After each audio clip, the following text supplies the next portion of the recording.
ብዙ ጀማሪ ዩቲዩበሮች የሚቸግራቸው ዋና ጉዳይ ቢኖር የሰብስክራይበሮቻቸው ቁጥር 1000 አለመድረስ ሲሆን በየቀኑ ያላቸው የሰብስክራይበር ቁጥር መቀነስ ደግሞ ሌላኛው የቻናላቸው ትልቅ ራስ ምታት ነው። ምንም እንኳን ምርጥ ተምኔል ቢኖራቸውም ጥራት ያላቸው ቪዲዮዎችን ብትሰሩ እንዲሁም ደግሞ ምንም እንኳን በተከታታይ ቪዲዮዎችን ብትጭኑ ትክክለኛ ያልሆነ ይዘት ምርጫ ካላችሁ ቻናላችሁ በእጅጉ ይጎዳል። ሰብስክራይበር ቁጥራችሁም በየቀኑ እየቀነሰ ይመጣል። እንኳን ወደ ድንቅ ምድር ቻናል በደህና መጣችሁ። ሌሎች ተመሳሳይ ቪዲዮዎች እንዳይመጧችሁ ቻናሌን ሰብስክራይብ ማድረግና ይህንን ቪዲዮ ላይክ ማድረግ እንዳይረሳ።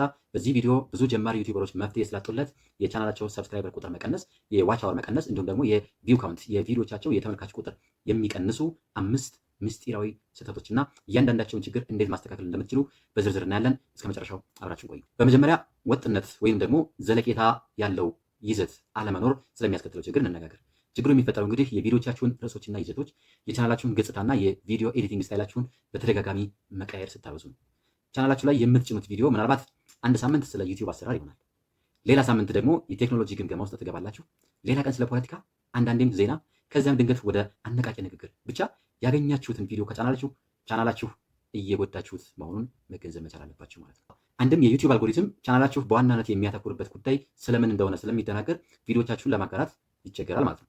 በሌላ በኩል ደግሞ ሰዎች ቻናላችሁን ሰብስክራይብ የሚያደርጉት በሚፈልጉት አንድ ጉዳይ ላይ እውቀት ወይ መረጃ ወይ ደግሞ ለመዝናናት ብለው አስበው ነው የሚሆነው። ከዚህ በተቃራኒ ግን እናንተ ያገኛችሁትን ቪዲዮ ወደ ቻናላችሁ ከጫናችሁ ተመልካቾች ቀጣይ ከእናንተ ምን አይነት ቪዲዮ እንደሚጠብቁ ወይ ደግሞ ቀጣይ ምን አይነት ቪዲዮ እንደምትጭኑ ስለማያውቁ ዳግም ወደ ቻናላችሁ መምጣት ያቆማሉ። በመጨረሻም አንሰብስክራይብ አድርገዋችሁ ይመለሳሉ ማለት ነው። ስለዚህ ያገኛችሁትን ቪዲዮ ቻናላችሁ ላይ ከመጫን ይልቅ አንድ ዋና ይዘት ላይ ማተኮር እጅግ በጣም አስፈላጊ ነው ማለት ነው። ሁለተኛው ችግር ደግሞ ዝቅተኛ ጥራት ያላቸው ቪዲዮዎችን ወደ ቻናላችሁ ስትጭኑ የሚፈጠር ችግር ነው። የቪዲዮቻችሁ ርዕስ ምንም ያክል ጥሩ ቢሆንም ድምፁ ጫጫታ ካለው፣ የቪዲዮ ምስሉ በጣም ደብዛዛ ከሆነ ወይም ደግሞ ኤዲቲንጋችሁ ቀርፋፋ ከሆነ፣ የቪዲዮ ፍጥነት በጣም ቀርፋፋ ወይም ደግሞ በጣም የተዝረከረከ ቪዲዮ ከሆነ ተመልካቾች ቪዲዮውን እስከ መጨረሻው አያዩትም። ስለዚህ ተመልካቾችን የሚስብ አሪፍ የድምፅ ጥራት ያለው ከፍተኛ የምስል ጥራት ያለውና የተሻለ ኤዲቲንግ ያለው ቪዲዮ መጫን መቻል ይጠበቅባቸዋል ማለት ነው። የቪዲዮቻችሁ ጥራት ወቅቱን የማይመጥን ከሆነ ተመልካቾች በእናንተ ቪዲዮ መልእክት ላይ እምነት ስለሚያጡበት ሌላ ከዚሁ ርዕሰ ጋር ተዛማጅ የሆነ ቪዲዮ ፍለጋ ይሄዳሉ። ዳግም ወደ እናንተ ቻናል ተመልሰው አይመጡም ማለት ነው። ሶስተኛው ችግር ደግሞ ተደጋጋሚ ወይም ደግሞ እንደገና ጥቅም ላይ የዋለ ይዘት ሬፒቲቲቭ ኦር ሪዩዝድ ኮንተንት የሚባለው ነው። የሰው ልጅ ተመሳሳይ መረጃ ደጋግሞ መስማትም ሆነ ማየት አይፈልግም። በቻናላችሁ እንደገና የተጫኑ የሚመስሉ ተመሳሳይ ቪዲዮ ካላችሁ ወይም ደግሞ የቪዲዮቻችሁ ሀሳብ በብዛት የሚደጋገሙ ከሆነ ሰዎች የእናንተን ቪዲዮ በማየት ጊዜ እያባከኑ እንደሆነ ይሰማቸዋል። ዳግም ወደ እናንተ ቪዲዮ ማየት አይፈልጉም። ስለዚህ ሁልጊዜ አዲስ ነገር መጫን ያስፈልጋቸዋል ማለት ነው። አራተኛው ችግር ደግሞ የቪዲዮቻችሁ ተምኔል እና ርዕስ ላይ የምታሰፍሩት መረጃ አሳሳች ከሆነ ወይም ከቪዲዮ ጭብጥ ጋር የማይገናኝ ሲሆን የሚፈጠር ችግር ነው። የቪዲዮቻችሁ ርዕስና ተምኔል ለተመልካቾች አጓጊ፣ ሳቢና ማራኪ ሆኖ ለመከታተል ከከፈቱ በኋላ በቪዲዮ ውስጥ ከርዕሱና ከተምኔሉ ጋር የማይገናኝ ሆኖ ካገኙት እንደተሸወዱ ስለሚያስቡ ዳግም የእናንተን ቪዲዮ ማየት አይፈልጉም። ቻናላችሁንም አንሰብስክራይብ አድርገው ይወጣሉ።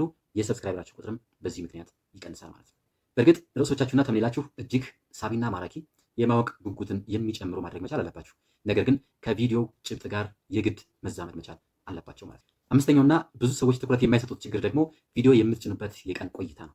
በሳምንት ውስጥ በጣም ብዙ ቪዲዮ ከጫናችሁ ወይም ደግሞ ምንም ነገር ወደ ቻናላችሁ ካልጫናችሁ ይህ ለቻናላችሁ እድገት እጅግ አደገኛው ችግር ነው ማለት ነው። በሳምንት ውስጥ ብዙ ቪዲዮ መጫን ተመልካቾችን በእጅጉ ያሰለቻል፣ ኖቲፊኬሽን ስለሚበጠበጣቸው። በተቃራኒው በሳምንት ውስጥ ምንም ቪዲዮ አለመጫን ደግሞ ተመልካቾች ዘንድ መረሳትን ያመጣል ማለት ነው። ስለዚህ የምትጭኑት ቪዲዮ በፕሮግራም የተገደበ ሆኖ የምትጭኑበትን ቀንና ሰዓት በቀላሉ ሊገመት የሚችል ወጥነት ያለው በሳምንት በአማካይ ከ1 እስከ 3 ቪዲዮ መሆን መቻል አለበት ማለት ነው። ለእነዚህ ከቪዲዮ ይዘት ጋር የተያያዙ ለቻናላችሁ እድገት አደገኛ የሆኑ ችግሮች መፍትሄዎቻቸው ደግሞ የሚከተሉት ናቸው ማለት ነው። አንደኛ፣ የቻናላችሁ ይዘት ወጥነት ሊኖረው ይገባል። ያገኛችሁትን ቪዲዮ መጫን መቻል የለባችሁ። ሁለተኛው ደግሞ የቪዲዮቻችሁ የድምፅና የምስል ጥራት ከፍተኛ መሆን መቻል አለበት። ጥራት ግድ ነው።